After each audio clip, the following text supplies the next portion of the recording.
Les 300 milliards d'actifs russes bientôt volés au profit de Zelensky et de Netanyahou, une faute à ne pas commettre. Si cette information donnée par le journal Financial Times se révélait vraie, l'Occident se tirerait une balle dans la nuque. Ce serait la preuve que l'Occident n'aura pas compris que la Russie n'est ni la Libye ni l'Afghanistan pour la spolier impunément de ses avoirs et que la Russie de Poutine serait capable de se faire rembourser au centuplé sans discussion avec des dégâts que je vous laisse imaginer. Il faut être vraiment fou aliéné pour avoir ne serait-ce que l'idée de s'emparer des avoirs russes en Occident pour les partager entre Biden, Zelensky et Netanyahou.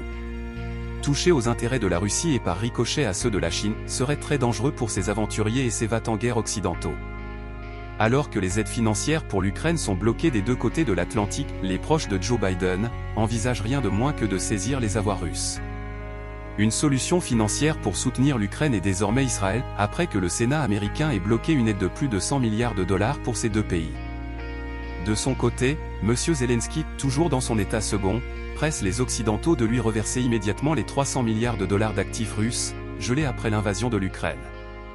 Il veut visiblement en finir une bonne fois pour toutes avec le peuple ukrainien pour aller prendre l'air dans ses propriétés sur les bords de la mer Rouge ou de la Tamise.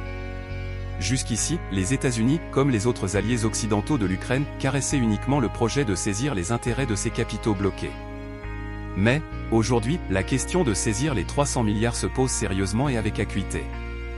Les caisses sont vides, alors tous les moyens sont bons pour les renflouer, même avec l'argent des autres pour faire durer les massacres en Ukraine et en Palestine. Selon le Financial Times, les États-Unis ont proposé aux pays du G7 de former des groupes de travail pour étudier les moyens de mettre la main sur les 300 milliards d'avoirs russes. Les États-Unis ont confié cette opération, totalement illégale et hors la loi, au Royaume-Uni et au Canada. Deux chefs de gouvernement totalement soumis et inconscients des conséquences de cet acte. Alors qu'en Europe, l'Allemagne, la France et l'Italie ont émis des réserves quant à l'idée de saisir les avoirs de la Banque centrale russe.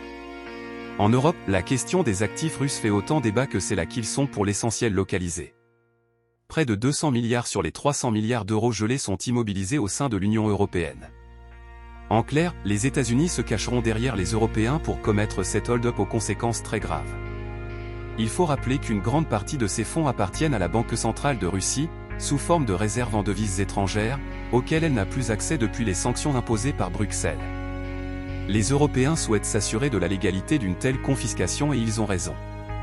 Car si par malheur, les États-Unis, pourtant jusque-là très prudents sur cette question, décidaient de les confisquer, car il s'agit bel et bien d'une spoliation de l'argent russe, nul ni personne ne peut présager de la réaction des autorités russes.